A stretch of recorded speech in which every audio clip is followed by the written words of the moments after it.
et à tous. Alors on est toujours dans ce système où cette stratégie Macron qui consiste à dire qu'il fait beau quand il pleut, c'est de la pure propagande. Et en fait, on est quasiment dans une dictature communiste avec un peu un système façon RDA. Il nous manque plus que la police du peuple, ça ne devrait pas tarder. Et on est passé de la lumière à l'ombre et on attend tranquillement, mais alors tranquillement la nuit. On est là parce que c'est bien, tout le monde est content, tout va de mieux en mieux. D'ailleurs, le système Macron est très simple, il s'agit d'annoncer que tout va bien. Une fois qu'on a dit que tout va bien, après, bon, il y a ceux comme moi qui vont dire que c'est pas vrai, mais on va pas les croire parce que comme les médias ont dit que tout va bien, Macron a dit que tout va bien, c'est que tout va bien. Il peut pas. Et puis on va vous dire, sinon, vous savez, c'est pire ailleurs. Il y a toujours pire, c'est vrai, il y a toujours pire, il y a toujours plus tragique. Alors, on est dans un pays quand même où les médias n'informent plus du tout, mais ils déforment, avec une propagande liée à leurs idéaux de gauche. On est dans un mode principalement stalinien, où on travestit totalement ce qui se passe. Hein. Vous avez un exemple concret. Je ne prends pas de position dans cette guerre parce que finalement elle est bizarre, elle dure depuis quand même 2013-2014 entre la Russie et l'Ukraine. Mais on n'a qu'un son de cloche. Voilà, c'est tout ce que dit l'Ukraine, c'est vrai. Tout ce que dit l'autre, on s'en fout puisqu'on n'en parle même pas.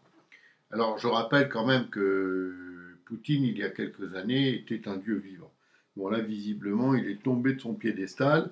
Maintenant, c'est à moins que rien, on n'en veut plus, c'est fini, il est cuit. Alors on a comme propagande extraordinaire des gens qui vous signalent que le bilan de Biden de santé est très bon. On voit le gars, il est complètement errant, il est complètement gâteux, mais c'est pas grave, tout va bien. Donc c'est le système aussi de Macron qui consiste à dire que tout va bien, que tout va mieux, que on donne plus les chiffres du chômage mensuel. Je vous rappelle, c'est Macron qui a décrété ça dès qu'il a été élu président. Ça a choqué personne. Mais on vous dit que jamais le chômage n'a été aussi bas en France. Or, en même temps, qu'est-ce qu'on apprend? Un nombre de sociétés considérables qui déposent le bilan et qui disparaissent. Des sociétés connues, hein. Bon, il y avait Gosport, entre autres, il paraît même que les Galeries Lafayette seraient au bout du rouleau, etc. On est là dans un système euh, complètement anachronique. Les politiques sont déconnectés, ce sont des petits notables imbus et uniquement préoccupés par leur statut social. En fait, on peut le dire, l'idéologie a pris le pouvoir. Et c'est le titre de cette vidéo, parce que c'est infâme, c'est honteux, c'est scandaleux.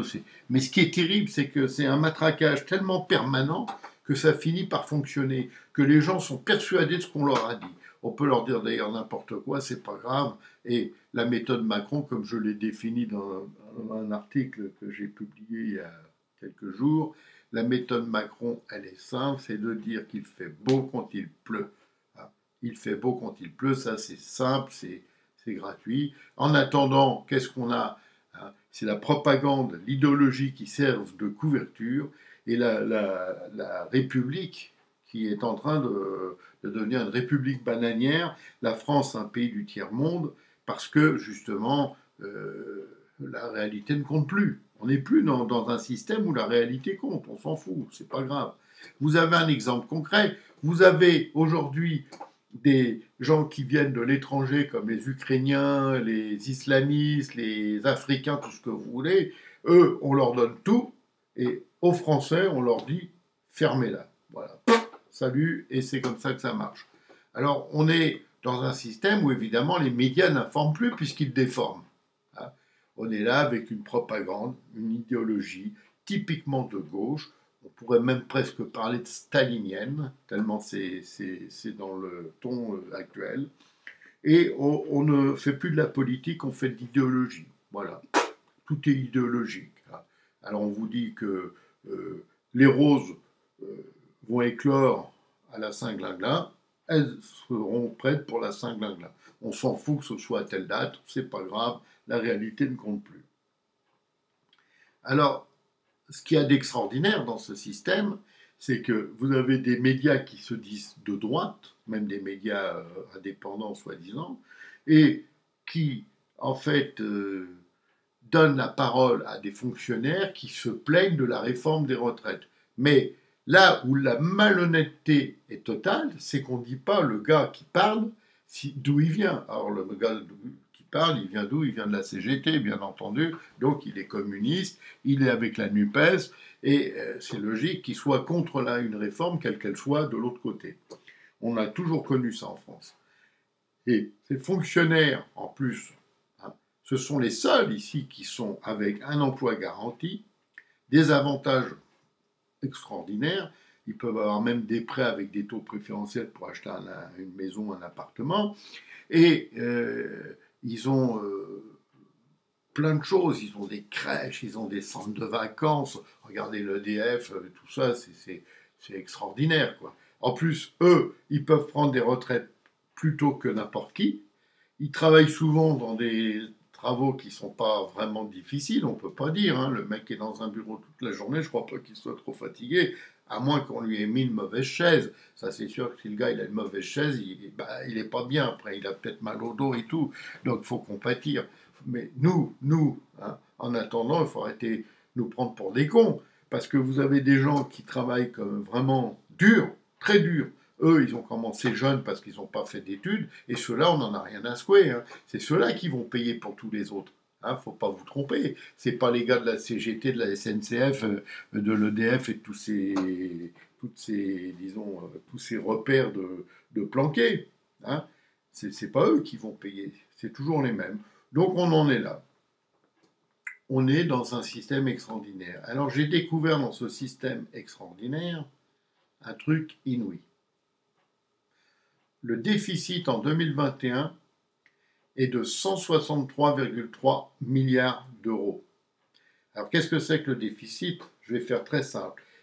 On a un budget d'un côté qu'on a prévu pour une année, 2021, et derrière on a un résultat. Donc le résultat, c'est qu'on a dépensé 163,3 milliards de plus que ce qu'on avait prévu. Mais là, ce n'est pas le plus intéressant.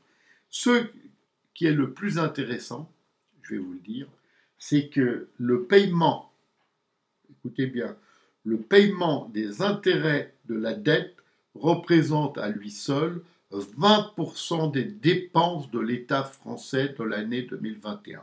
Ça sera pire en 2022, je vous rassure, et encore pire en 2023. Donc on a 20%, un cinquième de ce qu'on dépense. C'est-à-dire chaque fois qu'on pose 5 euros sur la table, il y a 1 euro qui part pour payer la dette, non pas la rembourser. On paye juste les intérêts. Vous imaginez le truc? Imaginez, vous avez emprunté de l'argent, une somme X, et vous ne pouvez payer que les intérêts. C'est-à-dire vous ne remboursez jamais la dette. Ça me fait penser à un truc, c'est du crédit revolving, on appelle ça. Vous savez, les sociétés là, qui vous appâtent avec du crédit revolving, en fait, vous ne les remboursez jamais, mais vous remboursez les intérêts. C'est-à-dire vous payez pour quelque chose sans rembourser l'essentiel. Vous payez l'accessoire, comme on dit, et pas l'essentiel. Alors, le déficit, donc, qui se creuse, ce qui est très intéressant, c'est que ça a été très compliqué pour moi de le trouver. Alors, on a pour 2022, les chiffres viennent de sortir, on a les dépenses du budget général au 31 décembre 2022 qui ont atteint donc 445,672 milliards d'euros, soit à peu près 20 milliards de plus que prévu, et surtout que de 2021. Tandis que les prélèvements sur recettes s'établissent à 67,263 milliards au même 31 décembre, contre 69,739 à fin décembre 2021. Ce qui signifie que non seulement la dette s'alourdit, mais que les recettes baissent, ce qui est gravissime, parce qu'il arrive un moment, excusez-moi, mais c'est la faillite. Alors, ce qui est très intéressant, mais là, je ne vais pas vous le dire ici parce que ça serait trop long, mais je vais essayer de publier un article là-dessus, c'est le détail de ce budget.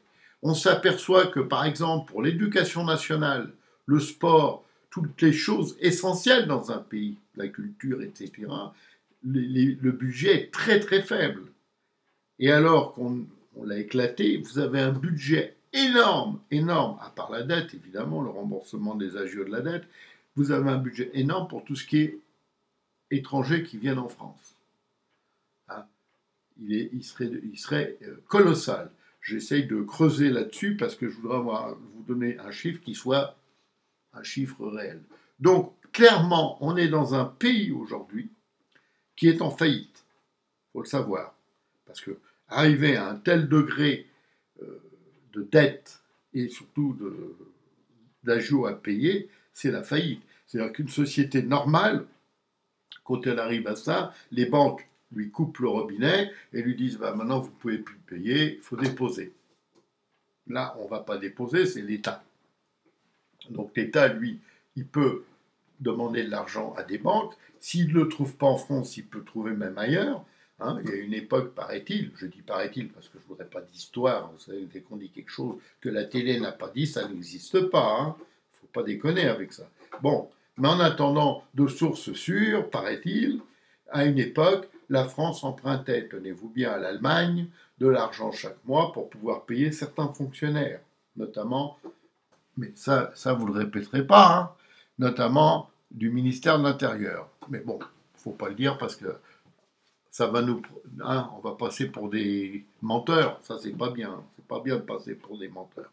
Donc voilà, on est dans un pays où on a un gars qui s'appelle président de la République, que tout le monde a encensé à une époque en parlant, je me souviens, du Mozart de la finance, lequel depuis 2017, en seulement donc 5-6 ans, a quasiment ruiné la France. Les chiffres sont là. Hein. Là, je ne vous parle pas de politique dans le sens il a dit blanc, il a dit noir. Là, ce sont que des chiffres. Les chiffres sont là. On est en faillite. Et cette faillite est due à un type qu'on a surnommé le Mozart de la finance. Moi, je le dis, alors c'est extraordinaire la propagande, parce qu'on va finir par me faire passer un chien pour un tigre.